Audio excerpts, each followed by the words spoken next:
താക്കോല് കൊടുത്ത നേതാവ്, റഹ്മത്തുൽ ലിൽ ആലമീൻ. ഇതിലും വലിയ സമ്മാനം നിങ്ങൾക്ക് വേണോ പെങ്ങളെ? ഇതിലും വലുതാണോ ഒരു ബ്ലോക്ക് പഞ്ചായത്തിൽ മെമ്പറാവല്? ആണോ? സ്വർഗത്തിൽ പറഞ്ഞേക്കാനുള്ള ചാൻസും താക്കോലും കൂടെ കയ്യിൽ തന്നിട്ട് അത് വലിച്ചെറിഞ്ഞിട്ട് ഈ 2 രൂപയുടെ സാധനം കയ്യിൽ പിടിച്ചിട്ട് അവിടെ കിടന്നുറങ്ങാൻ നിൽക്കണങ്ങൾ വേണ്ട. അവിടെ മുസ്ലിം സ്ത്രീകൾ അവൾ ഇസ്ലാമായി ജീവിക്കണം, മുസ്ലിമത്തായി ജീവിക്കണം, വേഷവിധാനങ്ങൾ ഇസ്ലാമികൾക്കണം. വേദനയാണ്. ഞാനിപ്പോ തൃശ്ശൂർ നിങ്ങളുടെ ഈ കോഴിക്കോട്ടെത്തുന്നതിന്റെ ഉള്ളില് 100-300 സ്ഥലങ്ങളിൽ നമ്മുടെ താത്താരുടെ ചിരിച്ചിട്ട് നിൽക്കുന്ന ഫ്ലക്സി ബോർഡ്. എന്തോ ഒരു ഭംഗിയിലാ നിൽക്കുന്നതെന്നറിയാം. നിങ്ങളുടെ വിലപ്പെട്ട വോട്ടുകൾ എല്ലാവരും എനിക്ക് ഇയാളെ ആളത്തിൽ നൽകണം. സ്നേഹത്തോടെ നിൽക്കുക.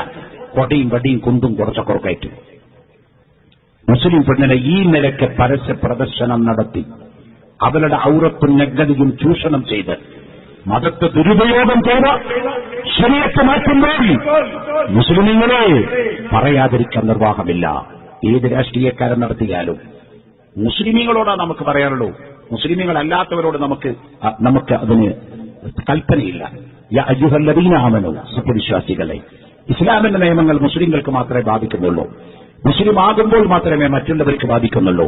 മുസ്ലിം ആവാത്തത് കൊണ്ട് ബാധിക്കുന്നു. അവർ മത്സരിക്കുമല്ലോ, അപ്പൊ നമ്മൾ മത്സരിച്ചിട്ടില്ലെങ്കിൽ നമ്മുടെ താറ്റ് പോകുമല്ലോ. പോയിക്കോട്ടെ എന്ന് ഞാൻ പറഞ്ഞല്ലോ. 134 ബാറുകൂടെ കൊടുത്തപ്പോ നമ്മുടെ സമുദായത്തിന് നല്ല കാശുണ്ടാക്കാൻ പറ്റുന്ന കാര്യമാണ്. ഇത്ര എളുപ്പത്തിൽ മണി ഉണ്ടാക്കാൻ പറ്റുന്ന വേറൊരു പണിയില്ല. ഒരു പെഗിന് 4 പെഗ് ഫ്രീ ആ കിട്ടുന്നത്.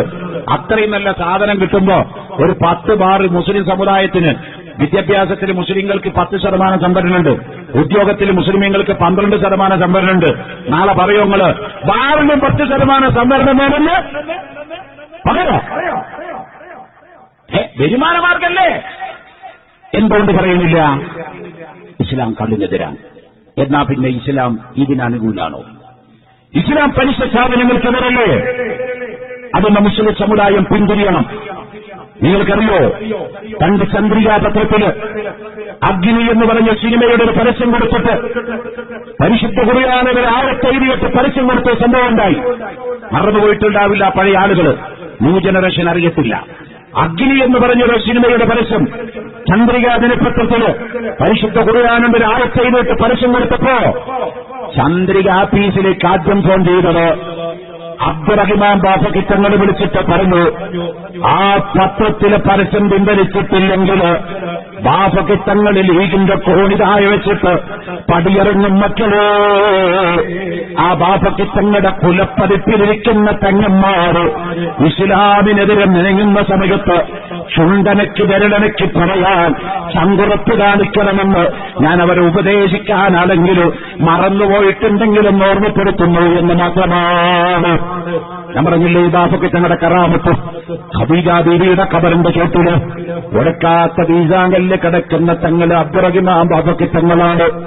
കാരണം ഹദ്ദാദ് റതീബ് മുടങ്ങാതെ ചൊല്ലുന്ന തങ്ങള്, തഹജ്ജുദ് നിസ്കാരം ഒഴിവാക്കാത്ത തങ്ങള്, സുന്നത്ത് ജമാഅത്തിൽ അടിയുറച്ച് വിശ്വസിച്ചിരുന്ന തങ്ങള്. ഞാൻ 1-ാമതും 2-ാമതും 3-ാമതും 4-ാമതും സുന്നിയാണ്.